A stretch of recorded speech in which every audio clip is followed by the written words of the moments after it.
Les chaînes mordaient les poignets de Zara Kenyatta tandis que le fourgon de transport passait en trombe devant le panneau indiquant le pénitencier de haute sécurité de Riverside. Quelque chose clochait. Riverside était la prison pour hommes la plus dangereuse du pays. Elle n'était pas censée être ici ou elle n'était pas censée aller en prison du tout. Quelqu'un l'avait piégée. Quelqu'un essayait de la tuer. Derrière son regard fixe se dévoilait une froide évaluation tactique tandis que des centaines de détenus violents évaluaient leur nouvelle proie à travers les barreaux des fenêtres. Ils pensaient qu'elle tomberait facilement. Ils avaient tort. À travers la fenêtre blindée, Zara observait les terres agricoles défiler aux des kilomètres de champs de maïs et de soja qui signifiaient qu'elle se dirigeait vers le nord, et non vers le sud, en direction du centre pour femmes de Millbrook. Elle avait mémorisé l'itinéraire de transport pendant 3 nuits blanches au centre de détention du comté. Ce n'était pas ça. Conducteur, a-t-elle appelé à travers la cloison, nous avons raté la bifurcation à une trentaine de kilomètres. Le garde assis sur le siège passager se retourna, le visage marqué par l'indifférence bureaucratique. Tu arriveras à destination, détenu. Tais-toi et tais-toi. Zara pinça les lèvres, refoulant l'autorité qui lui donnait des ordres. Le sergent-chef Kenyatta était enfoui sous une couche d'identité civile pour une bonne raison, ici, elle n'était qu'une autre condamnée en combinaison orange. L'arrestation lui semblait encore surréaliste. Un instant, elle était en train de chercher du lait dans la glacière de l'épicerie. L'instant d'après, elle était face contre terre sur du linoléum, un genou dans le dos. Zara Kenyatta. Vous êtes en état d'arrestation pour vol à main armée et complot, avait déclaré l'inspecteur, d'un ton neutre, comme s'il lisait une liste de courses. Il y a eu une erreur, avait-elle insisté, sentant le sang couler à l'endroit où sa lèvre s'était fendue.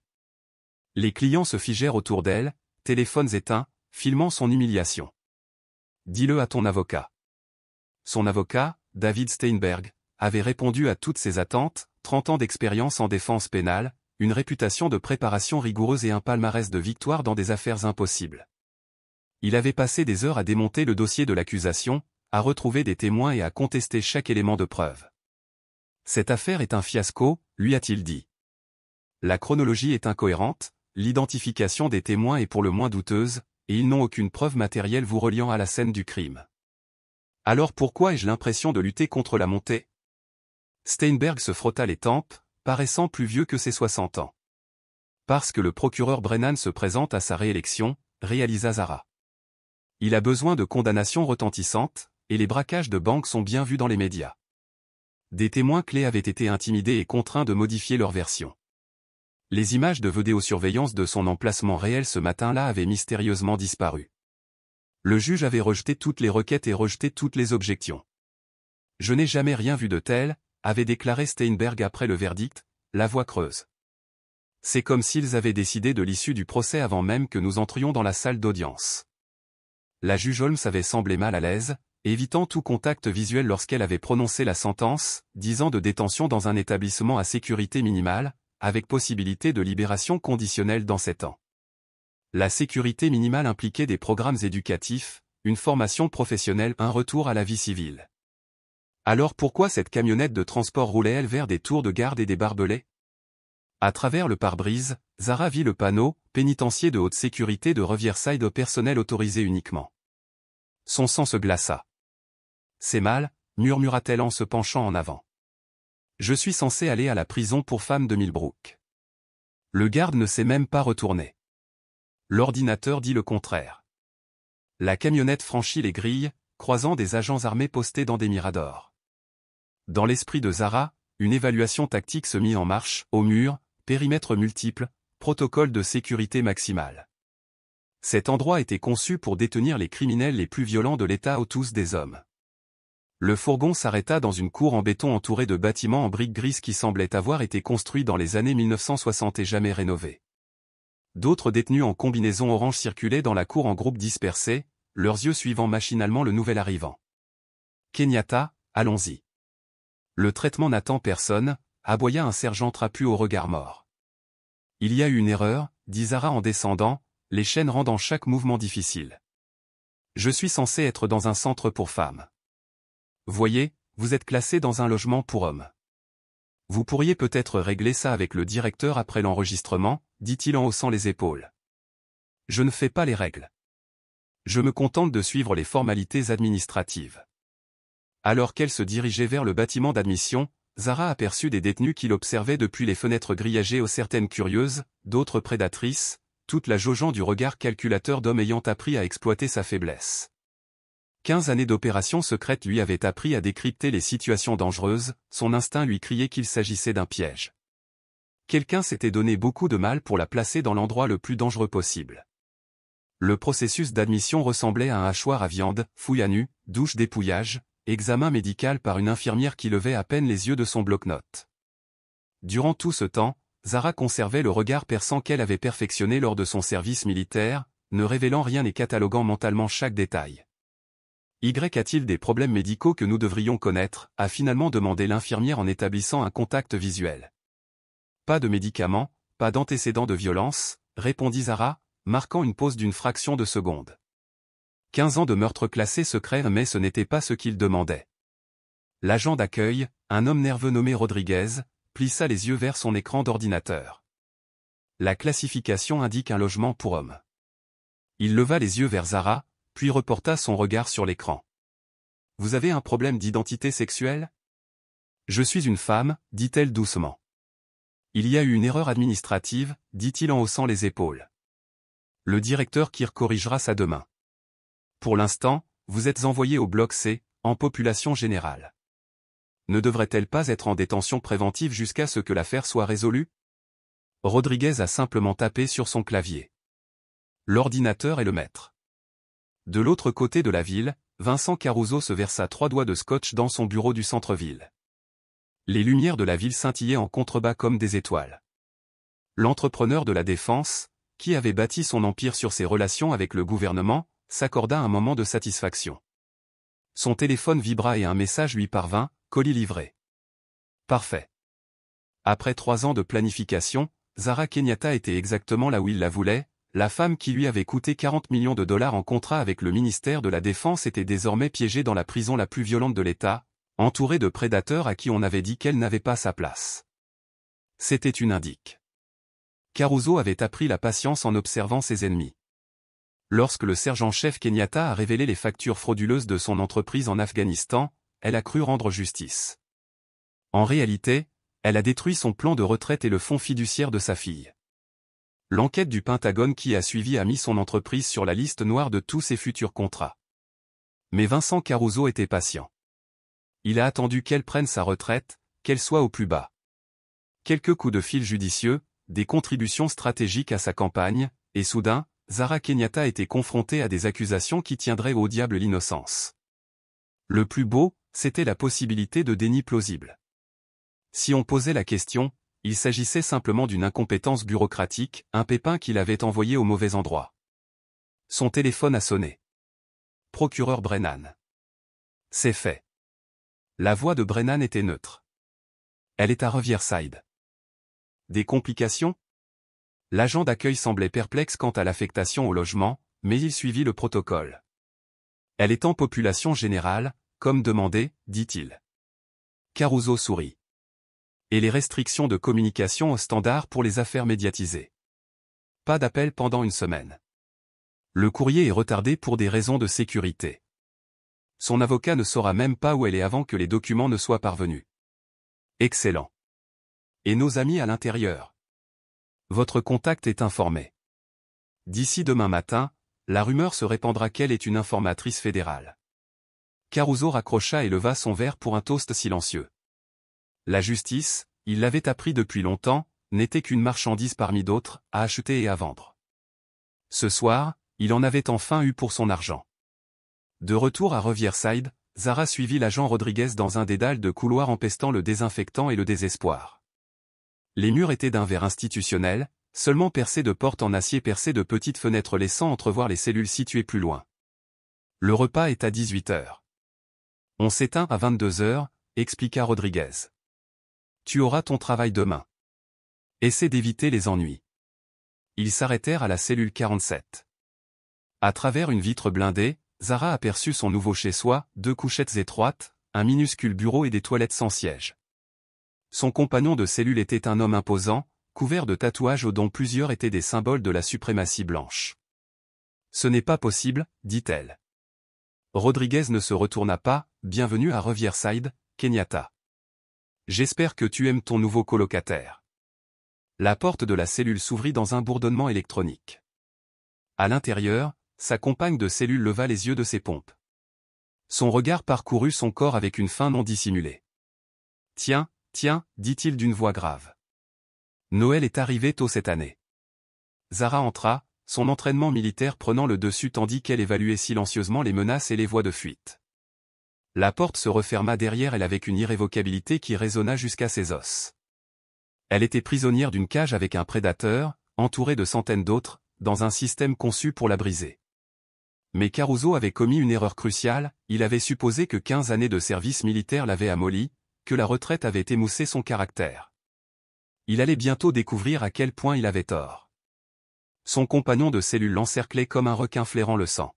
« Je m'appelle Brigg », dit-il en contractant les muscles tendus sous son uniforme. « Je suis ici depuis 8 ans, pour ce que j'ai fait à la dernière femme qui m'a trahi. »« C'est noté », répondit Zara en s'emparant du lit du bas avec un calme délibéré. Elle avait affronté des combattants talibans et des assassins de cartel. Elle ne se laisserait pas intimider par un raciste colérique. Brigg s'approcha, son haleine empestant la cigarette et quelque chose de plus infect. « Ça va être sympa de te dresser. » Zara soutint son regard avec la même expression qu'elle avait utilisée pour les nouvelles recrues qui se croyaient fortes. « Je dors léger et je me réveille vite. Touche-moi pendant que je suis à terre, et tu te réveilleras à l'infirmerie. » L'espace d'un instant, une lueur passa dans les yeux de Brigg, l'incertitude, peut-être même la conscience que ce ne serait pas aussi facile qu'il le pensait. Puis son visage se durcit. « On verra bien, princesse. » La première nuit se passa sans incident, mais Zara ne dormit pas allongée sur le mince matelas, elle écoutait des conversations lointaines, le bruit des portes métalliques et des cris occasionnels qui auraient pu être des bagarres ou des cauchemars.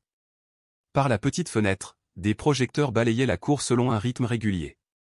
Au matin, on l'escorta à la cafétéria pour le petit déjeuner. Le silence se fit à son entrée, des centaines d'yeux scrutant chacun de ses mouvements. Elle avait déjà affronté des environnements hostiles, mais là, c'était différent. Ces hommes n'avaient rien à perdre et des années de rage refoulées à la recherche d'une cible. Elle prit son plateau des œufs brouillés qui ressemblaient à du caoutchouc, du pain grillé qui pouvait servir d'arme et trouva une table libre. En quelques minutes, 3 détenus s'installèrent en face d'elle. Le chef était un homme mince, les tatouages de la prison s'étalant sur le cou et les mains. « Tu es le nouveau poisson, dit-il. » Ce n'était pas une question. C'est vrai. Zara soutint son regard. On dit que tu es une sorte d'indique au sein du gouvernement fédéral. C'est vrai? L'homme se pencha. Les mouchards ont une odeur. Tu sens le flic. Je sens comme quelqu'un qui veut prendre son petit déjeuner en paix, répondit-elle d'un ton égal. Il rit, mais sans humour. Les jours paisibles sont révolus, balance. Habitue-toi à regarder par-dessus ton épaule. Ce n'est pas une simple braqueuse de banque. On dit dans auquel est une informatrice fédérale, et dans les fédéraux à arrêter de grands noms. Les yeux de Haie s'illuminèrent d'un intérêt prédateur. C'est une cible de grande valeur, murmura-t-il d'une voix basse et affamée. Quelqu'un veut qu'elle ait un accident, si vous voyez ce que je veux dire. Il y a des accidents ici, répondit le garde avec un sourire en dents de requin, surtout lorsqu'il s'agissait d'indiques. En s'éloignant, et planifié déjà. La réputation de la confrérie dépendait de la démonstration du sort des rats et rien n'entretient la peur autant que de faire un exemple avec un informateur fédéral. Ce qu'aucun d'eux ne savait, c'est que leur cible avait passé des années dans des endroits où un seul faux pas signifiait la mort. Des décisions prises en une fraction de seconde avaient séparé les vivants des morts plus de fois qu'elles ne pouvaient en compter. Les chasseurs allaient découvrir qu'ils traquaient la proie la plus dangereuse qu'ils aient jamais rencontrée. La confrontation dans la cour eut lieu le 4e jour de Zara. Elle parcourait le périmètre pendant la récréation, cartographiant par habitude les lignes de vue et les voies de fuite, lorsque 3 membres de la confrérie se mirent en travers de son chemin. Ils avaient bien choisi leur emplacement, un angle mort, hors de la vue dégagée des tours de garde. Fin de la file, balance, grogna le premier homme, une silhouette nerveuse aux yeux tatoués en forme de larme. Ses compagnons la flanquèrent, lui coupant toute retraite. Zara s'arrêta et se tourna lentement vers eux, les mains détendues à ses côtés. « Vous cherchez quelque chose, les gars ? Nous cherchons à envoyer un message à tous ceux qui envisagent de coopérer avec les fédéraux, a déclaré le 2e agresseur en faisant craquer ses articulations. Mauvaise personne, répondit calmement Zara. Je ne suis pas une balance. Le troisième homme, bâti comme un secondeur, rit. C'est ce qu'ils disent tous. Mais on a de bonnes infos. Ils avançaient à l'unisson, une attaque coordonnée destinée à submerger. Mais Zara n'était pas la plupart des victimes. Dès que le premier homme s'élança, 15 années d'entraînement au combat reprirent le dessus. Elle fit un pas de côté, lui enfonça le coude dans le plexus solaire et le regarda s'effondrer, haletant à genoux. Le secondeur chargea sur sa gauche. Zara pivota et lui balaya les jambes, l'envoyant tête la première dans le béton. Le troisième attaquant hésita une seconde fatale et indécise, lui laissant le temps de lui saisir le poignet et de le tordre jusqu'à ce que quelque chose se brise. Les trois hommes étaient à terre en moins de 10 secondes. « Quelqu'un d'autre veut discuter de ma coopération avec les autorités fédérales ?» demanda Zara. Mais le silence régnait dans la cour. Toute conversation s'était interrompue. Tous les ballons de basket avaient cessé de rebondir. Les gardes accoururent, sifflant bruyamment. Tout le monde à terre, tout de suite, ordonnèrent-ils. Zara leva les mains et tomba à genoux, sans quitter des yeux la foule de détenus de l'autre côté de la cour. Elle lut sur leur visage qu'ils reconnaissaient peu à peu, ce n'était pas une femme sans défense qui avait eu de la chance. C'était un prédateur déguisé en proie. La nouvelle du combat se répandit dans le réseau de communication de Riverside plus vite que les ragots d'une petite ville. À l'heure du dîner, tous les détenus de l'établissement savaient que le nouveau poisson avait abattu 3 membres de la confrérie sans la moindre difficulté. Dans l'aile de sécurité maximale, et bouillonnait de rage. Le rapport de son lieutenant résonnait à travers les barreaux de la cellule, 3 de nos hommes abattus par une femme.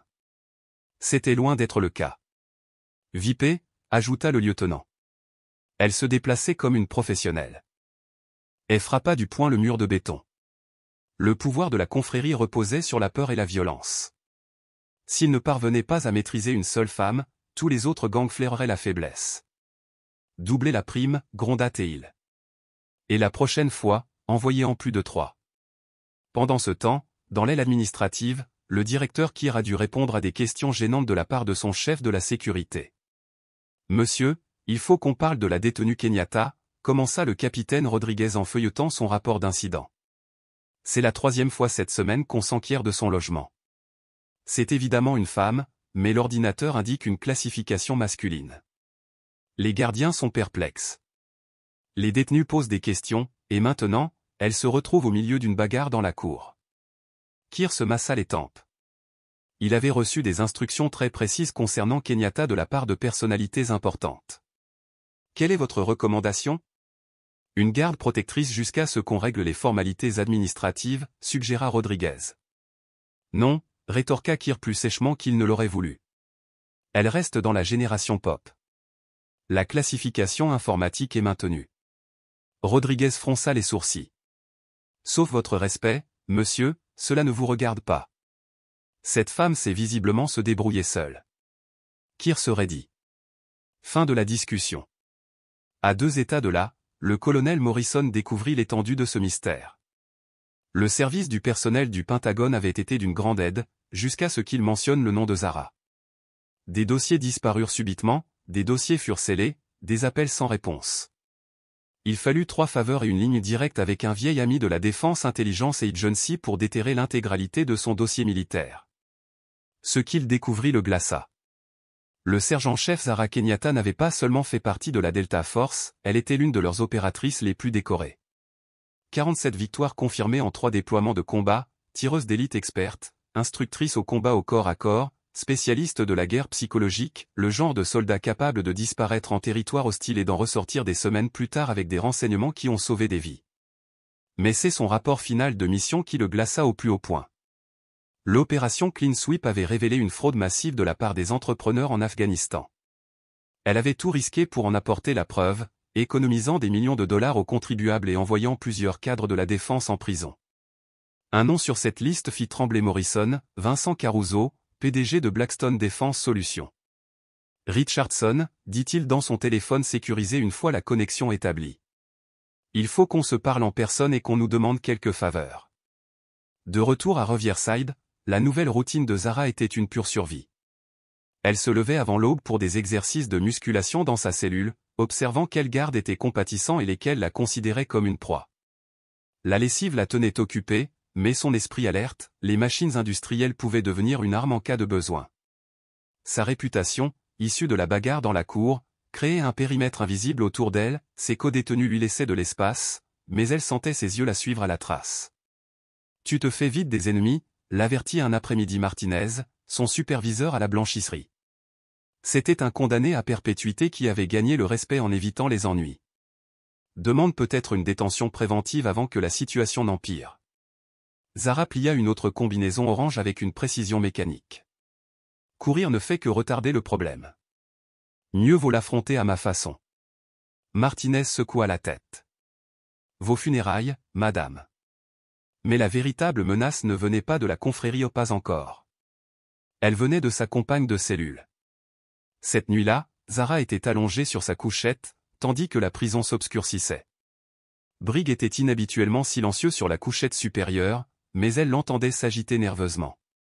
Des années passées à dormir en territoire hostile avaient aiguisé ses sens jusqu'à cet état crépusculaire entre sommeil et éveil, où le moindre bruit vous réveille en sursaut. Le bruit retentit, du tissu frottant le sol. Zara ouvrit brusquement les yeux et vit Briggs debout près de sa couchette, chemise ôtée, se déplaçant avec la grâce délibérée d'un prédateur qui s'approche de sa proie. Dans la faible lumière qui filtrait par la fenêtre, elle lut l'intention dans son regard. Elle se mit en mouvement brusquement. Son genou s'enfonça dans son plexus solaire tandis qu'elle roulait pour s'échapper. Il se plia en deux, haletant, puis se redressa plus vite qu'elle ne l'avait prévu. Des années de bagarre en prison lui avaient appris à encaisser les punitions. Il se jeta à nouveau sur elle, tentant de la plaquer contre le mur. La cellule était trop petite pour un combat prolongé, chaque mouvement était serré et désespéré. Ses mains s'agrippèrent à ses bras, à sa gorge, partout où il pouvait prendre le contrôle. Zara se dégagea de son emprise et lui enfonça son coude dans la tempe. Il tituba, mais continua d'avancer, le désespoir le rendant plus dangereux que jamais. Lorsqu'il la saisit à nouveau, elle lui attrapa le poignet et appuya sur le nerf qui s'y trouvait. Sa main s'engourdit, mais il frappa toujours de l'autre bras. Le coup la frappa à la joue, lui projetant la tête en arrière et réveillant 15 années d'entraînement au combat. Elle n'était plus une victime. Elle était un soldat attaqué. Zara lui coinça le bras, utilisa son propre élan contre lui et le projeta tête la première contre le mur de béton. L'impact fut d'une violence essayante. Briggs s'effondra au sol, le sang coulant de son nez cassé. L'agent Thompson effectuait sa ronde du soir lorsqu'il entendit du vacarme provenant de la cellule 47. 23 ans de service correctionnel lui avaient appris à reconnaître les troubles, et cela ressemblait à de la violence. À son arrivée, il trouva Briggs inconscient, torse nu, et Zara assise sur sa couchette, s'enveloppant dans sa couverture. La scène racontait une histoire qu'il avait trop souvent vue. « Ça va ?» demanda doucement Thompson. Zara hocha la tête, la respiration encore haletante après la bagarre.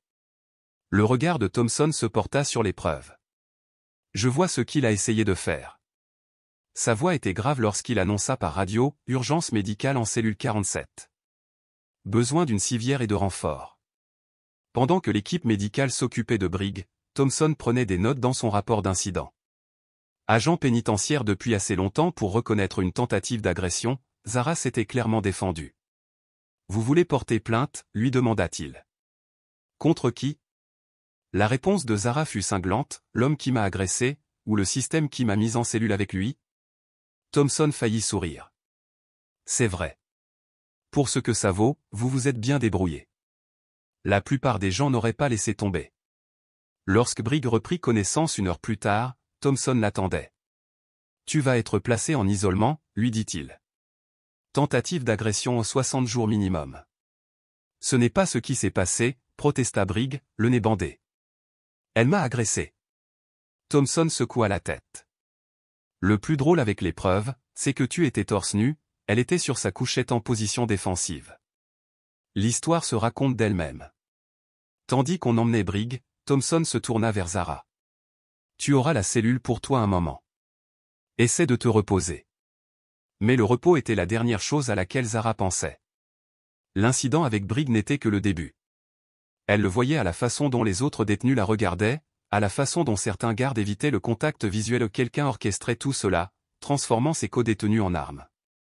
Et demain, il réessayerait, avec une meilleure planification et plus de violence. À 300 mètres de là, Richardson coordonnait une mission de sauvetage de plus en plus désespérée. Le labyrinthe bureaucratique protégeant la localisation de Zara semblait conçu par quelqu'un qui comprenait les protocoles militaires. Toujours pas de chance de la joindre directement, dit-il à Morrison par liaison vidéo sécurisée. La prison dit qu'elle est en détention administrative, aucun droit de communication. Morrison se pencha en avant. Mais j'ai découvert quelque chose d'intéressant dans les documents relatifs à son transfert.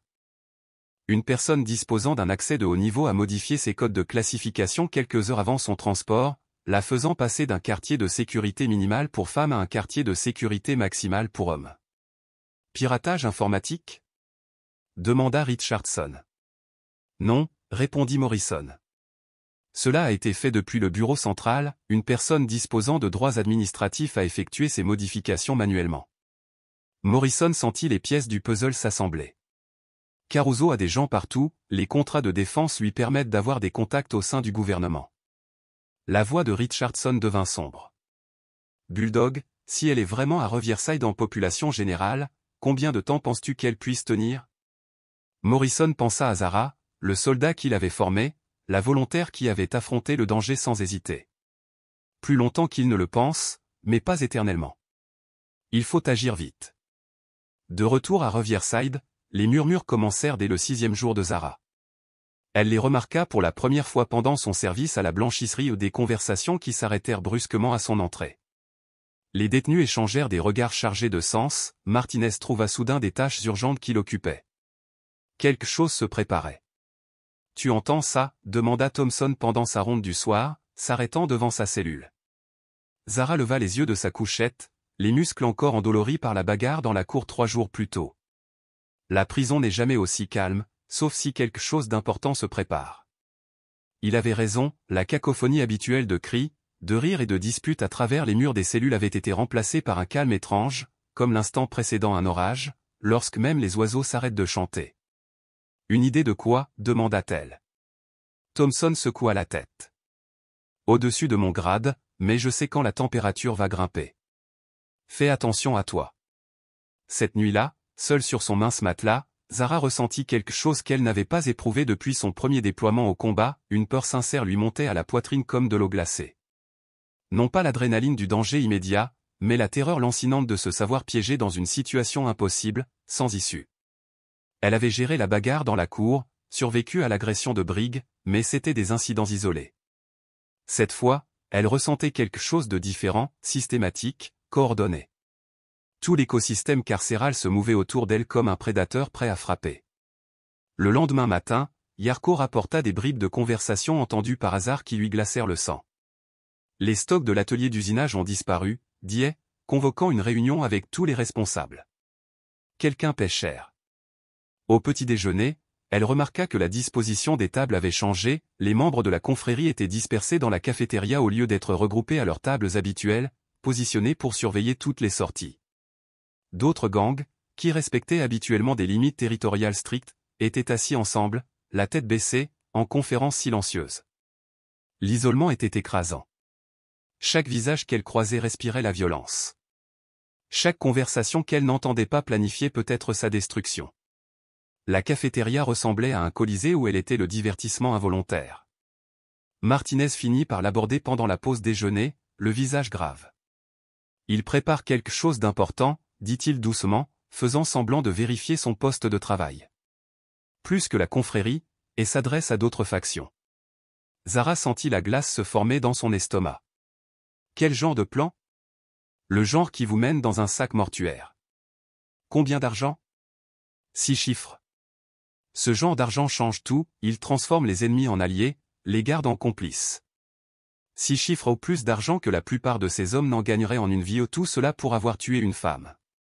Les mains de Zara tremblaient tandis qu'elle assimilait les implications. Une chronologie ? Martinez jeta un coup d'œil nerveux autour d'elle. Bientôt. Ils organisent une opération coordonnée, pas juste quelques types qui vous agressent dans la cour. Cette nuit-là, seule dans sa cellule, Briggs étant parti à l'isolement, Zara fixa le plafond de béton et songea à sa mortalité. Pour la première fois depuis son arrestation, la réalité de sa situation la frappa de plein fouet. Elle allait mourir ici, non pas dans une fusillade dramatique ou un ultime combat héroïque, mais assassinée pour de l'argent par des criminels qui ne voyaient en elle qu'un simple salaire. Son corps serait retrouvé dans une salle de bain ou une buanderie, une autre statistique carcérale qui faisait à peine la une des journaux locaux. Le poids psychologique était dévastateur. Elle avait toujours compris que sa mission avait du poids, que son sacrifice avait un but. Même dans la mort, elle savait que ses assassins ne feraient que s'enrichir et que la soif de vengeance de Vincent Caruso serait assouvie. Elle repensa à son petit appartement et à ses dimanches matins tranquilles avec café et journaux. Elle se souvint de la simple liberté de choisir quoi manger, où aller, parler ou se taire, des libertés auxquelles elle n'avait jamais vraiment accordé de valeur jusqu'à ce qu'on la lui arrache. Mais le pire tourment était l'incertitude. Combien de temps pourrait-elle tenir, des jours, des semaines, alors que chaque instant de paix fugace pourrait être le dernier? Chaque écho dans le couloir pouvait être celui des pas réguliers des chasseurs de primes venus récupérer la prime sur sa tête. Son entraînement militaire l'avait préparé à bien des horreurs, mais pas à celle-ci, être traqué par des centaines de prédateurs dans un espace confiné, sans renfort, sans plan d'extraction, sans espoir de sauvetage. La peur érodait sa discipline, la transformant en ce que ses ennemis recherchaient, une victime, paralysée par la terreur, une proie facile pour celui qui frapperait le premier. Pourtant, malgré cette peur, une détermination farouche brûlait. Elle mourrait peut-être ici, mais elle ne partirait pas sans bruit. Si Vincent Caruso voulait l'éliminer, ses tueurs à gages devraient mériter chaque centime. Elle commença à cataloguer mentalement les armes potentielles, cartographiant chaque voie d'évasion, notant quelle garde pourrait encore éprouver de la compassion. À 300 mètres de là, le colonel Morrison luttait contre son propre désespoir. Des appels sécurisés à des contacts du Pentagone lui fournissaient des informations troublantes sur le complot contre Zara. Les documents de transfert avaient été délibérément falsifiés au sein même du département des services correctionnels, un directeur adjoint ou un supérieur avait saboté sa classification quelques heures seulement avant son transfert. Le sang de Morrison se glaça. Il ne se contentait pas de la réduire au silence, il cherchait à la faire disparaître sans laisser de traces. Si elle mourait derrière ces murs, tout cela serait considéré comme une simple violence carcérale. Pas d'enquête fédérale, pas de responsabilité. Combien de temps faudra-t-il avant que nous puissions faire intervenir les agents fédéraux, demanda-t-il. Le visage sombre de Richardson vacilla sur la liaison vidéo cryptée. J'y travaille, monsieur. Mais ces gens ont passé des années à bâtir leur réseau. Dans chaque agence que nous contactons, il pourrait y avoir des taupes. Les deux hommes comprenaient la cruelle arithmétique de leur situation difficile, la bureaucratie fédérale rampait, tandis que la corruption progressait à une vitesse fulgurante. Et dans cette forteresse de béton, Zara Kenyatta manquait de temps. Pendant 8 jours, Zara avait évité les installations communes, se limitant au minuscule évier de sa cellule et rationnant l'eau. Mais les bases de la biologie ne pouvaient être refusées indéfiniment, et les besoins urgents de son corps devenaient insupportables. Elle observait les toilettes, guettant les moments les moins fréquentés. Le petit matin, pendant la relève, semblait plus sûr, mais alors qu'elle approchait des toilettes près du bloc C, le silence inquiétant déclencha toutes les alarmes dans sa tête. Dans une prison abritant plus d'1 millier de détenus, le silence était synonyme de danger. Presque sur le point de faire demi-tour, elle se força à avancer. Un voyage rapide, se dit-elle, entrer, sortir, rester vigilante. Les toilettes semblaient vides, 3 cabines, une rangée de lavabos, des néons bourdonnant au-dessus de sa tête. Elle se précipita vers l'étal le plus proche. Avant qu'elle puisse verrouiller la porte, celle-ci claqua derrière elle avec un bruit métallique. 6 hommes sortirent de leur cachette, des membres de la confrérie et d'autres qu'elle ne reconnaissait pas, unis par la prime sur sa tête. « Tiens, tiens » gronda le chef balafré. « Voilà notre jour de paix. » Ils se déployèrent, bloquant toutes les issues, leurs yeux brillant d'une faim prédatrice et d'une avidité froide. « Je savais que tu viendrais » gronda un homme massif, des tatouages suprémacistes blancs serpentant sur ses bras. Enfin, le matin de Noël. Lui et les autres la regardèrent comme du bétail aux enchères. Séparés en 6, songea le chef en brandissant un morceau de métal aiguisé. Facile de faire passer ça pour des violences en prison. Un corps est retrouvé, l'affaire est classée. Je ne suis pas celle que tu crois, protesta Zara en s'appuyant contre le mur. Peu importe qui tu es, ma chérie, répondit-il d'un air lubrique. Seulement ce que tu vaux. Les autres rirent, un bruit de verre brisé. En un éclair, l'entraînement de Zara fit effet. Elle attrapa une serpillière dans un coin et la balança de toutes ses forces, atteignant l'agresseur le plus proche au visage. Il recula en titubant, en sang. Attrapez-la, rugit le chef. Laissez-la respirer jusqu'à ce qu'on ait fini. Ils l'attaquèrent comme des loups sur leur proie. Un coup de poing dans sa mâchoire fit exploser des étoiles derrière ses paupières, mais elle saisit le distributeur de savon et le projeta sur la tempe de son agresseur. Il s'écroula au sol. Il en restait 4. L'un d'eux sortit une chaussette lestée, 2 autres lui attrapèrent les bras, un autre lui enfonça le poing dans le ventre. L'air s'échappa de ses poumons tandis qu'il lui fracassait la tête contre le béton. « Tenez-la immobile », ordonna le chef, le métal scintillant sous les lumières fluorescentes. « Ensuite, nous collectons », a ajouté quelqu'un. « Attendez », ricana un autre. « Pourquoi se précipiter ? Les gardes ne vérifieront pas avant 20 minutes. » Il l'attrapa par sa combinaison. Zara lui envoya son genou avec une force désespérée, le frappant entre les jambes. Il hurla et recula en titubant, mais les autres se rapprochaient. « Le temps, c'est de l'argent », gronda le chef. « On n'est pas là pour bavarder. » Un coup de poing brutal sur la joue lui projeta la tête sur le côté. Le sang lui emplit la bouche tandis qu'un autre coup dans les côtes la forçait à pousser un cri de douleur. Ils se disputèrent son corps comme si elle était déjà morte. « Finis-le », a exigé le chef.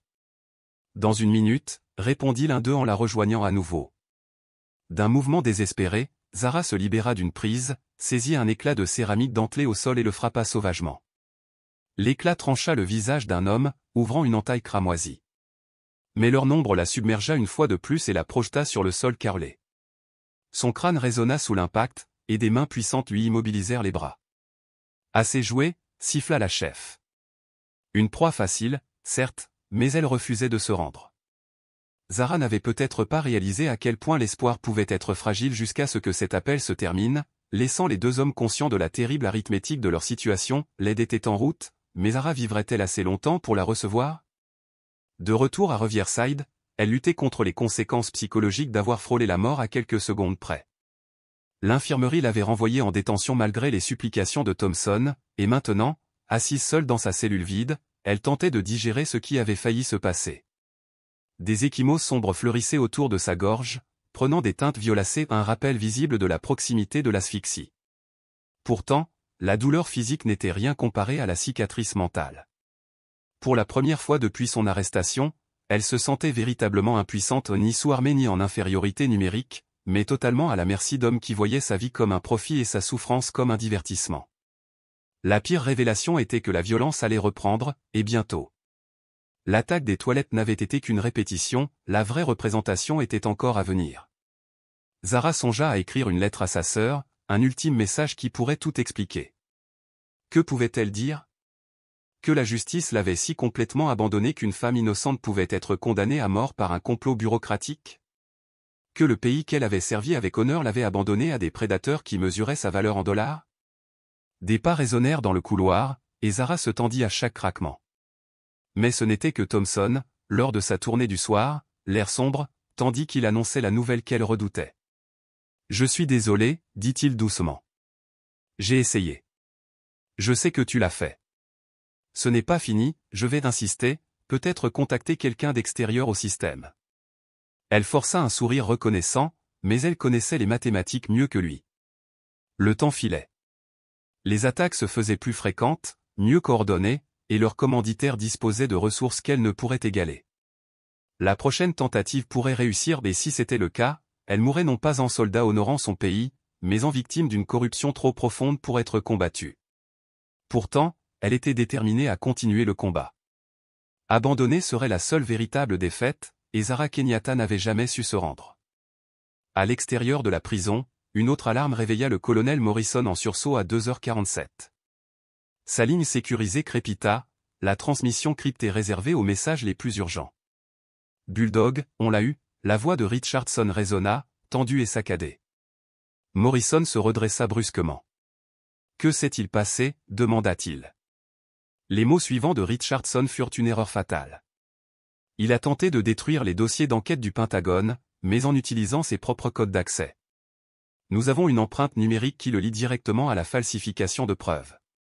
Le silence pesa un instant avant que Morrison murmure « ça change tout ». Puis il passa à l'action, calculant déjà les conséquences d'une erreur critique de la part de son agent le plus fidèle. Nous l'avons immobilisé, Mais à quelle vitesse pouvons-nous agir? Les agents fédéraux peuvent se mobiliser en 6 heures. Il y a une complication, dit Morrison, la brise glacée dans ses veines. Caruso accélère son calendrier. Nos sources indiquent qu'un événement majeur est prévu pour demain. Après 10 jours à Riverside, Zara avait survécu à plusieurs tentatives d'assassinat, mais la chance tournait.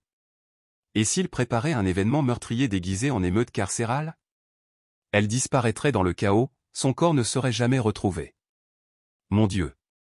On peut lui donner des nouvelles? Négatif. Toute communication extérieure est toujours bloquée. Elle ignore l'arrivée des secours. Morrison enfila ses vêtements. Alors, on ferait mieux de faire vite. À Riverside, Zara sentit le calme avant la tempête. La nouvelle avait filtré dans le réseau pénitentiaire, quelque chose d'énorme se tramait. Les détenus se positionnaient, les gardiens posaient moins de questions, l'air crépitait de tension. Et avait convoqué tous les chefs de gang un rassemblement interracial sans précédent. Une prime suffisamment importante pour unir des ennemis mortels avait permis de convoquer des membres de la confrérie, des disciples de la nation aryenne et même des groupes indépendants. Quiconque souhaitait se joindre à nous partagerait la récompense. Demain, pendant la journée, murmura Martinez tandis qu'il passait devant des bouilloires dans la buanderie. Ce qu'il prévoit arrive alors. Ça concerne tout le monde, personne n'est épargné. Le cœur de Zara battait fort. Quelques assaillants, elle pouvait les gérer, des dizaines, coordonnés par des dizaines, c'était une condamnation à mort. Martinez, dit-elle doucement, s'il m'arrive quelque chose, il ne se passera rien. Tu es trop fort pour mourir ici. Ils savaient tous les deux qu'elle mentait. Vincent Caruso fixait son téléphone sécurisé dans son bureau du centre-ville. Le secrétaire adjoint intervint. Nous avons un problème. Quelqu'un pose des questions sur l'opération nettoyage des demandes officielles de personnes disposant d'une habilitation sérieuse. Son plan soigneusement élaboré s'effondrait. À quel point est-ce sérieux? Les marshals fédéraux. Il relie des points que nous avons passé des années à s'assurer de ne pas relier. Combien de temps avons-nous? Des heures, voire moins. S'ils atteignent la prison avant la fin de notre opération, accélérons le processus. Appelez-les. Caruso raccrocha, se versa 3 doigts de scotch et regarda le liquide ambré trembler. Quelque part dans son esprit, une voix lui murmura qu'il avait franchi des limites impossibles à franchir mais Zara Kenyatta avait détruit sa vie, et maintenant elle allait payer. À Riverside, le directeur campé accueillit les instructions de Caruso avec un malaise grandissant. Ce qui avait commencé comme une simple erreur de transfert se transformait en une responsabilité qui mettait fin à sa carrière. « Monsieur, dit-il au téléphone, la voix tendue, êtes-vous certain de cette démarche? » L'exposition. La responsabilité est maîtrisée, rétorqua Caruso. Assurez-vous que l'opération se déroule comme prévu demain pendant le temps de chantier. Campé fixa son reflet. 30 années passées dans le milieu carcéral lui avaient appris à reconnaître la chute libre, mais l'argent était trop beau et il était trop riche pour faire marche arrière. Il autorisa exercice d'entraînement, qui allait laisser certaines parties de la prison dangereusement en sous-effectif pendant cette période critique. Ce soir-là, Zara était allongée sur sa couchette, les yeux rivés au plafond, savouant que demain serait peut-être son dernier jour en vie. Les bleus autour de sa gorge avaient viré au jaune-vert, mais elle sentait encore des mains fantômes lui broyer la trachée. Des dizaines d'attaquants. Un assaut coordonné. Pas de renfort. Malgré tout son entraînement, une seule personne ne pouvait tenir le coup qu'un temps. Elle pensa à l'anniversaire de son neveu le mois prochain, auquel elle n'assisterait jamais. À sa sœur Maya, qui ignorait encore son arrestation. À toutes les conversations qu'elle n'aurait jamais, au coucher de soleil qu'elle ne verrait jamais. Elle pensait surtout à Vincent Caruso, dans son bureau confortable, persuadée que l'argent pouvait tout acheter, y compris sa mort. Elle se jura silencieusement que, si elle survivait, quelqu'un le lui ferait payer. Des pas dans le couloir la firent trembler. L'agent Thompson apparut dans sa cellule, le visage sombre. « Attention, murmura-t-il. Il se passe quelque chose demain. » Transfert massif de garde vers d'autres sections, l'équipe restreinte reste en service dans la cour. Une configuration classique pour un chaos maximal. Combien d'attaquants? Les renseignements suggèrent que la majeure partie de la prison. Zara hocha la tête. Et avait conclu des accords toute la semaine, des promesses de primes à quiconque se joindrait à eux. Des nouvelles de la garde à vue? Le silence de Thompson en dit long. Et quand tout sera terminé, dit-elle, assurez-vous que les gens sachent ce qui s'est réellement passé. Ne les laissez pas enterrer la vérité avec mon corps. Tu ne vas pas mourir demain. Ils savaient tous les deux que ce n'était pas vrai. Thompson a fait quelque chose qu'il n'avait jamais fait auparavant, il a glissé un petit appareil à travers les barreaux de la cellule. Balise de détresse, murmura-t-il. Si ça tourne mal, appuie sur le bouton. Ça ne te sauvera peut-être pas, mais au moins, il y aura un enregistrement. Zara tenait la balise et se demandait si quelqu'un entendrait un jour sa dernière transmission. La nuit s'étendait devant nous, peut-être la dernière. Zara se préparait à affronter son destin debout, luttant jusqu'au bout. L'aube grise et froide se leva sur la prison de haute sécurité de Riverside, le genre de matinée nuageuse qui semblait de bon augure. Zara avait dormi par intervalles de 20 minutes, son corps habitué au repos tandis que son esprit restait alerte. La balise était cachée dans son matelas, un ultime espoir dont elle priait pour ne jamais avoir besoin. Le service du petit déjeuner était différent.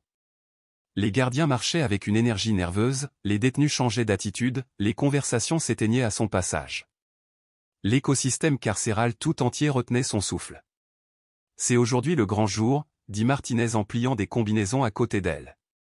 Ils appellent ça l'opération nettoyage. Zara a regardé l'heure. 2 heures avant l'heure du jardin. 2 heures avant qu'un groupe organisé ne tente de la tuer pour de l'argent. J'ai parlé à des anciens condamnés à perpétuité, poursuivit Martinez, la voix tremblante.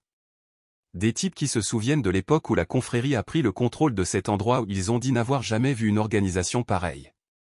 Et avaient les meilleurs combattants de tous les grands gangs. Zara inspira lentement, se préparant.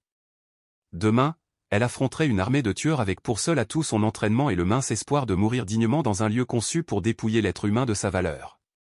Le cœur de Zara se serra en contemplant la scène qui s'offrait à elle, 15, peut-être 20 détenus, chacun armé d'armes improvisées, tous concentrés sur la même proie. C'était la crème de la crème des hommes qui savaient parfaitement se comporter au combat. Une terreur glaciale s'installa dans l'estomac de Zara. 20 combattants entraînés, se déplaçant en parfaite coordination, contre une femme désarmée, c'était inconcevable. Un massacre imminent.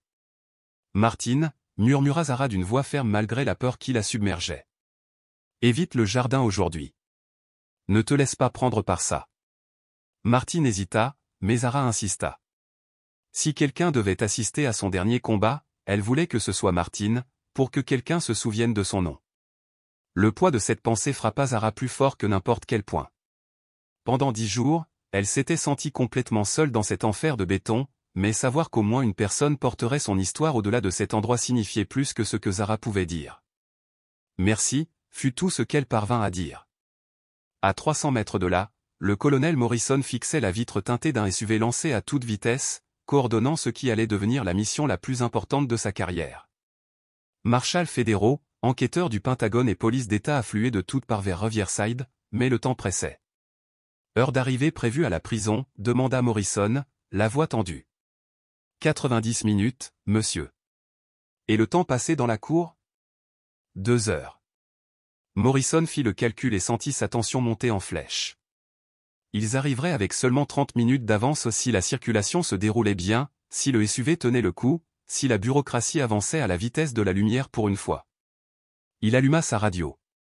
Richardson, quel est notre statut légal pour l'extraction? Mandat fédéral signé il y a 20 minutes, grésilla la réponse. Pouvoir absolu de retirer Kenyatta de la garde à vue, dans l'attente d'une enquête pour violation de la Constitution. Si le directeur résiste, vous l'arrêterez également. Un sourire sinistre éclaira le visage de Morrison. Après 10 jours passés à regarder l'une de ses meilleurs soldats se battre pour sa vie, la justice était enfin en marche. La seule question était de savoir s'ils arriveraient à temps.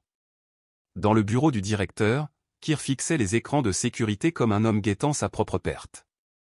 Des détenus prédateurs affluaient dans les couloirs de la prison, tous se dirigeant vers la cour.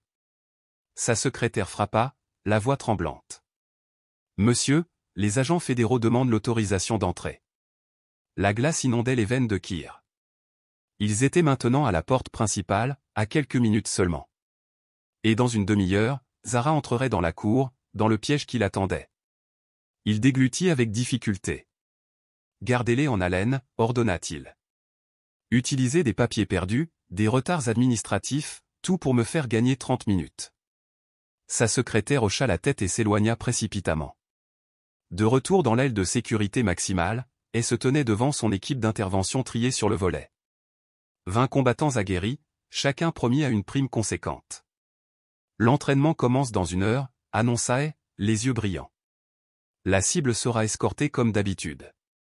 Une fois à l'intérieur de la clôture, nous verrouillons toutes les sorties. Marcus, Blad, Williams leva la main. Et les gardes? Une équipe réduite aujourd'hui, répondit et d'un ton calme. La plupart sont en exercice d'entraînement. Les rares survivants savent qu'il faut fermer les yeux. Un sourire s'illumina lentement sur le visage balafré de Hay. Et si les autorités fédérales s'abattent? Une bagarre en prison qui a mal tourné, a-t-il dit. Ça arrive tout le temps. Accident tragique. Affaire classée. L'équipe hocha la tête, armes jarrets, chaussettes lestées, gourdins improvisés aux tenues avec désinvolture. 20 tueurs s'affrontaient contre une femme. Malgré l'entraînement d'élite de Zara, le nombre était écrasant. Ce qu'ils ignoraient, c'est que Zara avait passé 15 ans dans des endroits où un faux pas signifiait la mort, où une décision en une fraction de seconde pouvait faire la différence entre la vie et l'oubli. Ils allaient bientôt apprendre que certaines proies se défendaient plus fort que prévu. Dans sa cellule, Zara travaillait avec une concentration farouche. Elle avait fabriqué des armes rudimentaires, un manche de brosse à dents aiguisé par-ci, des bandes métalliques arrachées du cadre de son matelas par-là, des produits chimiques de nettoyage capables d'aveugler un agresseur. Son arsenal était dérisoire comparé à ce qui l'attendait, mais c'était déjà quelque chose. Elle pensa à la balise de détresse cachée sous le matelas, Thompson avait tout risqué pour lui offrir cette bouée de sauvetage. Si elle tombait aujourd'hui, la balise laisserait au moins une trace de ce qui s'était réellement passé. Le bruit de pas qui approchait la fit lever les yeux. L'agent Thompson se tenait sur le seuil, le visage grave. « C'est l'heure de la ronde, dit-il doucement, mais son regard en disait long. Des changements de dernière minute. Zara secoua la tête. Négatif. Cour complète, récréation normale. Elle se leva, les jambes stables malgré la montée d'adrénaline. 15 années de service militaire lui avaient appris à fonctionner sous un stress extrême. Alors qu'il se dirigeait vers l'entrée de la cour, Zara se tourna vers Thompson. « Quoi qu'il arrive là-bas, tu sais que j'ai essayé de faire ce qu'il fallait. Ne laisse personne te dire le contraire. » Il hocha fermement la tête. « Tu ne vas pas mourir aujourd'hui. » Zara parvint à esquisser un petit sourire. « Peut-être pas. Mais si je le fais, dis à ma sœur que je pensais à elle. » Ils atteignirent la porte en verre renforcé. Derrière, le béton et les barbelés, un ciel gris qui s'écrasait comme un couvercle, attendait la mort. Zara prit une inspiration lente et profonde et s'avança vers ce qui pourrait être son dernier champ de bataille. Derrière elle, Thompson regarda la porte se refermer avec effroi. En un instant, la cour se transforma en un véritable colisée. 20 détenus étaient dispersés comme des prédateurs dans un champ, leur position étant tout sauf aléatoire, bloquant les angles, dissimulant leurs armes, coordonnant les champs de tir. Elle se tenait près du terrain de basket, le visage balafré et déchiré par la satisfaction. « Bienvenue à ta fête de départ à la retraite, ma chérie. » Et puis, tel un signal, la première attaque commença. 2 membres de la confrérie bondirent de chaque côté, un mouvement de tenaille classique destiné à submerger. Mais Zara n'était pas une combattante de rue, c'était une soldate. Elle esquiva la poussée du premier homme et lui enfonça son coude dans la tempe, il s'effondra comme un arbre abattu. Le second attaquant brandit un morceau de métal déchiqueté, mais Zara avait déjà réduit la distance. Elle lui attrapa le poignet, le tordit jusqu'à ce que l'os se brise, et regarda l'arme s'écraser au sol sans faire de dégâts. « Putain !» murmura quelqu'un tandis que Zara changeait de position, prête à affronter la vague suivante. La bataille avait commencé. Leur confiance initiale s'est évaporée dès qu'ils ont vu sa posture. Ils s'attendaient à une mise à mort rapide et à un gain facile. Au lieu de cela, ils ont vu leur proie démanteler des combattants entraînés avec une précision chirurgicale. « Écartez-vous » aboya Hay. Ne lui laissez aucune marge de manœuvre. Plutôt que de se précipiter à nouveau, ils changèrent de tactique. Avançaient lentement, la forçant à pivoter, à observer chaque recoin. L'un d'eux feignait une attaque en avant, attirant son attention, tandis que les autres se glissaient silencieusement derrière. « Tu commences à être fatigué » railla Marcus Williams, le disciple de leur cercle. Il brandit une chaussette lestée, promesse d'une puissance fracassante à chaque coup. On a toute la journée, intervint un autre, une brosse à dents grossièrement aiguisée scintillant au soleil. C'est amusant, comme chasser le cerf. Elle sentit le piège et laissa la peur s'installer autour de ses agresseurs comme une cage. L'épuisement la serrait, mais elle conservait son énergie, sa respiration était mesurée, chaque mouvement était réfléchi. Il se servait de leur nombre pour l'épuiser psychologiquement avant de porter le coup final. Allez, balance fédérale, la taquinae. Montre-nous ce que l'oncle Sam t'a appris. Zara restait dos à la clôture autant qu'elle le pouvait, traquant les 18 menaces avec une concentration glaciale. Son cœur battait fort, mais la panique était un luxe qu'elle ne pouvait se permettre. Un détenu imposant, dont les tatouages en forme de larmes marquaient ses crimes passés, s'approcha. « J'ai entendu dire que vous étiez des forces spéciales. »« C'est vrai, ricana-t-il. »« Pourquoi ne pas vous renseigner ?» répondit-elle doucement. Il testa ses réflexes d'un mouvement nonchalant. Lorsqu'elle esquiva, deux autres resserrèrent le cercle, effaçant ses voies de fuite des tactiques professionnelles mises à nu. Harry, savourant l'instant. Tout cet entraînement, et tu vas mourir pour de l'argent dans la cour d'une prison. Plutôt poétique. Un léger coup sur sa gauche la fit pivoter, et son sang se glaça. L'un des agresseurs tenait une vraie lame, pas la contrebande habituelle. « Où as-tu trouvé ça ?» demanda-t-elle. « Des amis haut placés » fut la réponse glaciale. À l'entrée principale, la bureaucratie retarda son sauvetage. Pendant 20 minutes exaspérantes, un garde tria des papiers malgré les mandats fédéraux qui lui serrèrent sous le nez. Le colonel Morrison s'avança, sa carte d'identité à quelques centimètres du regard du garde, et invoqua le commandement des opérations spéciales. La porte s'ouvrit à son ordre. De retour dans la cour, Zara sentit l'épuisement la gagner, la peur minant sa concentration. 5 mètres, puis 3, puis 2 mètres et demi où le cercle se referma.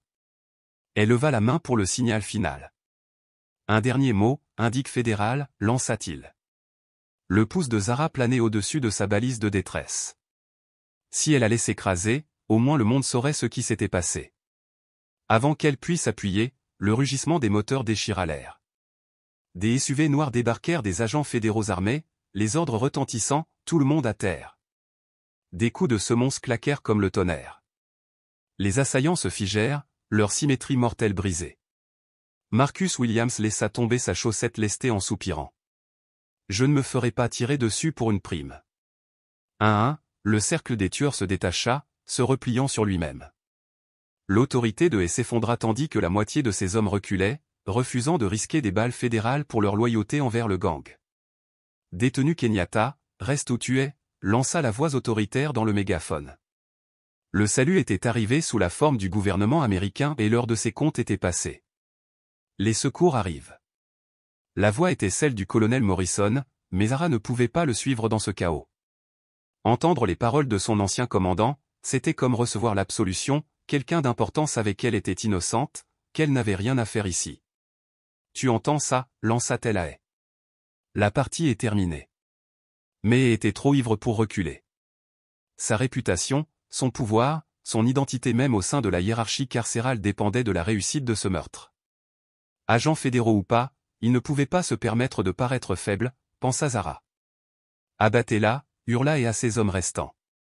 Avant que les renforts n'atteignent les portes de la cour, 8 hommes se précipitèrent simultanément sur elle, les derniers fidèles, dont la loyauté envers elle l'emportait sur la crainte des conséquences fédérales.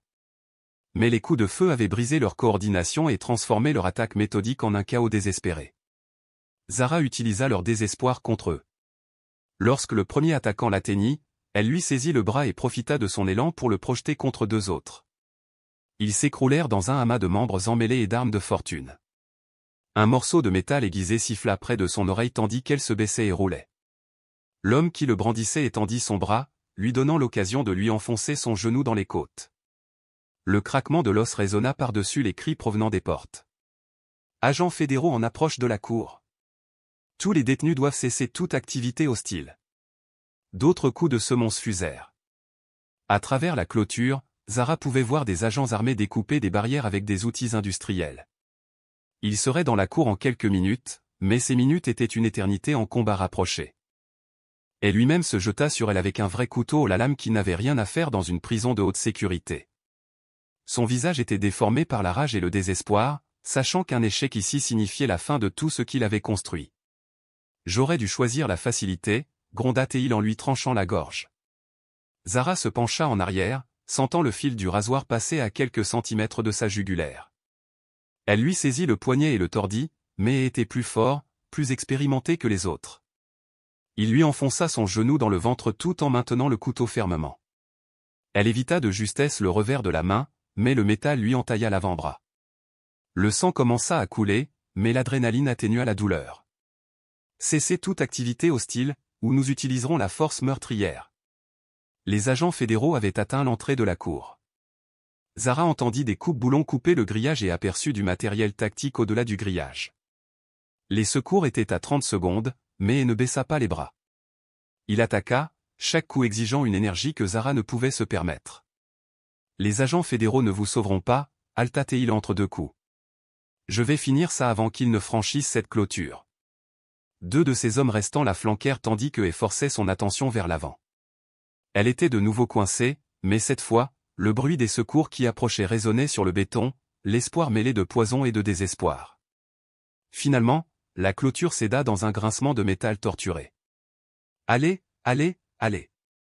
Des agents armés envahirent la cour telle une armée vengeresse, armes levées et hurlant des ordres qui portaient toute la puissance de l'autorité fédérale. Les assaillants restants se dispersèrent comme des cafards dans une lumière soudaine, abandonnant et leur prime pour la mince chance d'échapper à des poursuites fédérales. Mais continuaient d'avancer, le couteau étincelant, le visage imprégné de haine. Ils préféraient mourir en combattant plutôt que de vivre dans l'humiliation. Zara vit les agents courir vers eux, toujours à 20 mètres. Elle était à 1 mètre d'elle, et il ne lui manquait qu'un coup pour achever ce que Vincent Caruso avait commencé. La lame fonça vers son cœur. Zara attrapa son poignet au dernier moment, ses deux mains en serrant son bras, s'efforçant d'éloigner la pointe de ses organes vitaux. « Tu aurais dû te mêler de tes affaires en Afghanistan », grogna et en appuyant de tout son poids sur le couteau. La lame se rapprocha de sa poitrine. Ses bras tremblèrent, le sang de son bras coupé rendant sa prise dangereusement glissante. Puis les agents fédéraux les rejoignirent. « Lâchez votre arme. Lâchez-la tout de suite. » Elle leva les yeux et vit 3 fusils d'assaut pointés sur sa tête. Ce moment de distraction suffisait à Zara. Elle lui tordit le poignet jusqu'à ce que le couteau s'écrase au sol, puis lui enfonça violemment le coude dans le plexus solaire. Elle se plia en deux, haletant. Les agents fédéraux l'encerclaient, armes braquées, attaches autobloquantes prêtes. « Dalton, vous êtes en état d'arrestation pour tentative de meurtre et complot », annonça l'agent principal. « Vous avez le droit de garder le silence. » Tandis qu'on emmenait, entravée, Zara se laissa enfin tomber à genoux sur le béton. 10 jours d'enfer étaient terminés. Elle était vivante. Elle était libre. La vengeance soigneusement préparée de Vincent Caruso s'était effondrée sous le poids de la justice fédérale. Le colonel Morrison apparut à ses côtés, le visage mi-soulagé mi-furieux. « Soldats, dit-il doucement, sortons-nous d'ici. » L'extraction fédérale de Riverside semblait surréaliste après 10 jours d'enfer. Zara était assise à l'arrière d'un SUV blindé, une couverture enroulée autour des épaules, tandis qu'un ambulancier vérifiait ses constantes vitales, regardant les barbelés de la prison disparaître derrière eux. La coupure sur son bras était bandée, mais les blessures plus profondes mettraient plus de temps à guérir. « Comment vous sentez-vous » demanda le colonel Morrison depuis le siège à côté d'elle. « Comme si j'avais été dans une zone de guerre », répondit Zara, la voix rauque à cause de l'étranglement qui avait failli la tuer. « Eh bien, je suppose que tu l'as été, dit-il doucement. Depuis le siège avant, Richardson rapporta, les agents fédéraux ont arrêté 23 détenus pour complot. Et risquent la prison à vie sans possibilité de libération conditionnelle. Les autres coopèrent en échange de réduction de peine. À travers les vitres blindées du SUV, Zara regardait défiler la banlieue de Virginie, les centres commerciaux, les stations-service, le monde ordinaire qui avait continué d'exister pendant qu'elle luttait pour sa survie dans un enfer de béton. Elle avait l'impression de revenir d'une autre planète. Qu'en est-il de l'enquête sur la corruption, a-t-elle demandé. Le visage de Morrison se durcit. Vincent Caruso a été arrêté il y a 2 heures au siège de son entreprise. Le FBI a saisi ses ordinateurs, ses dossiers financiers, tout. Le sous-secrétaire adjoint Webb est déjà en détention fédérale, s'excusant comme un canari pour éviter les accusations de trahison. Et le directeur Campé a été suspendu immédiatement dans l'attente d'un examen fédéral. Le centre de sécurité maximale de Riverside est sous surveillance fédérale depuis ce matin. Zara ferma les yeux, sentant le poids de 10 jours enfin s'enlever de ses épaules. La justice n'était plus seulement un concept, elle était en train d'être rendue à ceux qui avaient tenté de la détruire. Le SUV s'est garé sur le parking d'un établissement médical fédéral où elle devait subir un examen complet. Alors qu'il se dirigeait vers l'entrée, Morrison lui a posé une main sur l'épaule. « Soldat, ce à quoi vous avez survécu là-dedans, j'ai vu des vétérans de combat craquer sous moins de pression. Vous devriez être fier. Je suis simplement reconnaissant d'être en vie.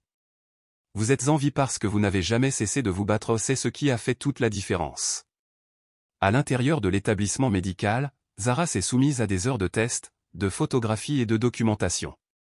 Chaque ecchymose a été cataloguée, chaque coupure mesurée, chaque traumatisme enregistré pour le dossier fédéral constitué contre ses agresseurs. Le processus clinique l'a aidé à commencer à se détacher de la survie animale qui l'avait maintenu en vie. La docteure Sarah Chen, psychiatre en chef de l'établissement, a procédé à l'évaluation psychologique de Zara avec un professionnalisme bienveillant. « Ce que vous avez vécu est un traumatisme extrême », a-t-elle expliqué. Il est normal de se sentir déconnecté, hypervigilant, en colère. Ces réactions ne vous affaiblissent pas, elles vous rendent humain. Combien de temps avant que je me sente à nouveau normal, demanda Zara. Il n'y a pas de calendrier pour la guérison, a répondu le docteur Chen, mais les survivants qui canalisent leur expérience vers un but trouvent souvent les voies de rétablissement les plus solides.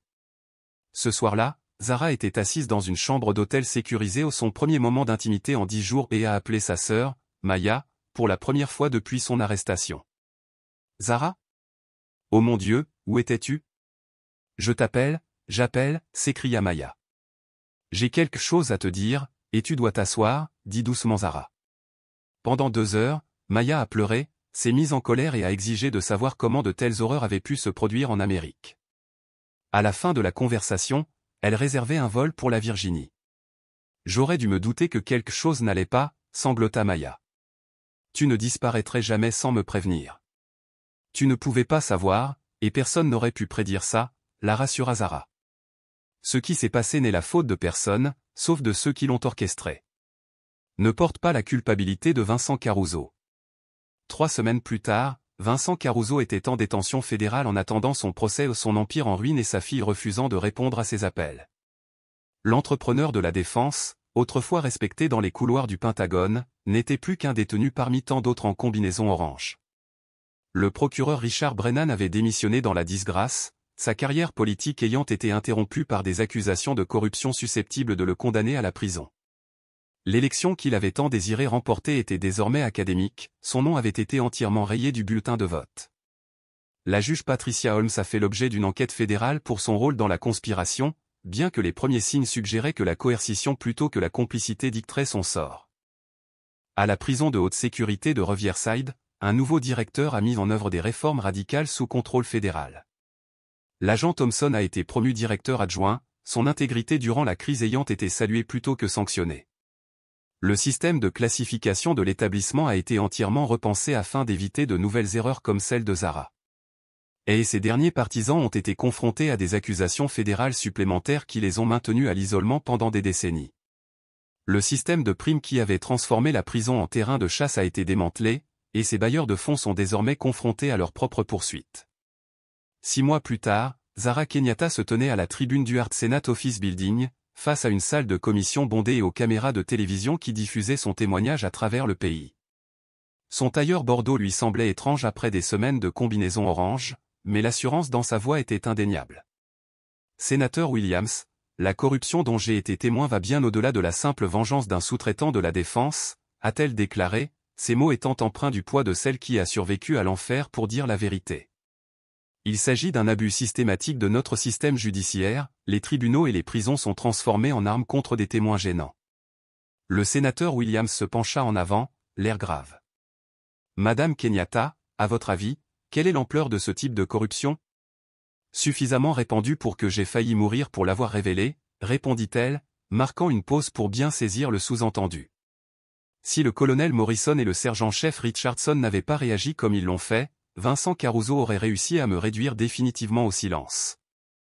Dans la galerie, Morrison regardait avec fierté son ancien soldat démanteler des décennies de corruption soigneusement élaborées. À ses côtés, Richardson prenait des notes pour l'enquête du Pentagone sur le personnel compromis. Après l'audience, Zara a parcouru les couloirs du pouvoir avec une nouvelle perspective. Le pouvoir peut corrompre, mais lorsqu'il est guidé par des personnes de conscience, il peut aussi servir la justice. Ce soir-là, Zara se tenait dans le jardin de sa sœur Maya, dans la banlieue de Virginie, et regardait la fête d'anniversaire de son neveu se terminer. Les enfants couraient dans l'herbe tandis que les adultes nettoyaient les assiettes en carton et dégonflaient les ballons. Cette scène domestique, banale, était plus belle que tous les couchers de soleil qu'elle avait pu admirer à l'étranger. Tante Zara appela son neveu, le visage couvert de gâteaux au chocolat tandis qu'il courait vers elle. « Veux-tu nous raconter une autre histoire sur l'armée ? » « Peut-être demain, mon pote, sourit-elle. « Ce soir, on fête ça. » Maya s'approcha avec un sourire entendu. « Il te demande de lui raconter tes histoires tous les jours depuis ton retour. Je pense que tu as une nouvelle mission, inspirer la prochaine génération. » « La prochaine génération n'a pas besoin d'apprendre la guerre, » répondit Zara. « Elle doit apprendre la justice, à faire ce qui est juste, même quand c'est difficile. » « C'est ce que vous comptez faire avec le centre de formation ? » Zara acquiesça. L'accord conclu dans le cadre de son procès fédéral contre le département des services correctionnels avait permis de financer un projet sans précédent, un établissement qui forme les survivants de violences institutionnelles à l'autodéfense, tout en offrant une assistance juridique à d'autres personnes prises au piège dans des situations similaires. Le premier cours commence le mois prochain, a-t-elle déclaré. 15 femmes, abandonnées par le système, refusent de rester des victimes. Et le nom, demanda Maya. Zara sourit en regardant son neveu chasser les lucioles dans le crépuscule. L'Institut Kenyatta pour la justice et la résilience. Ça sonne bien, non ? Maya serra sa sœur dans ses bras.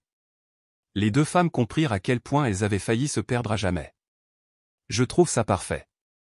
Alors que l'obscurité s'installait sur le quartier de banlieue, Zara ressentit quelque chose qu'elle n'avait pas connu depuis des années, la paix. Non pas le calme passager entre deux missions, mais la profonde satisfaction de savoir que ses compétences serviraient désormais à la protection plutôt qu'à la destruction. Vincent Caruso avait tenté de l'enterrer sous le béton et la corruption, mais il avait forgé quelque chose de plus fort. La femme qui avait émergé de la prison de haute sécurité de Riverside n'était pas la même soldate arrêtée sur le parking d'une épicerie, c'était une guerrière pour la justice qui comprenait que les batailles les plus importantes ne se livrent pas avec les armes, mais avec la vérité. Son téléphone vibra avec un message du colonel Morrison, « Fier de toi, soldat. » « Mission accomplie, monsieur, » répondit Zara. « Prêt pour la prochaine. » Mais cette fois, la mission lui appartenait et elle veillerait à ce que personne d'autre n'ait à affronter ce à quoi elle avait survécu seule. J'espère que cette histoire vous a plu. Aimez la vidéo et abonnez-vous pour ne pas manquer la prochaine. En attendant, j'ai sélectionné 2 histoires qui, je pense, vous plairont. Bonne journée.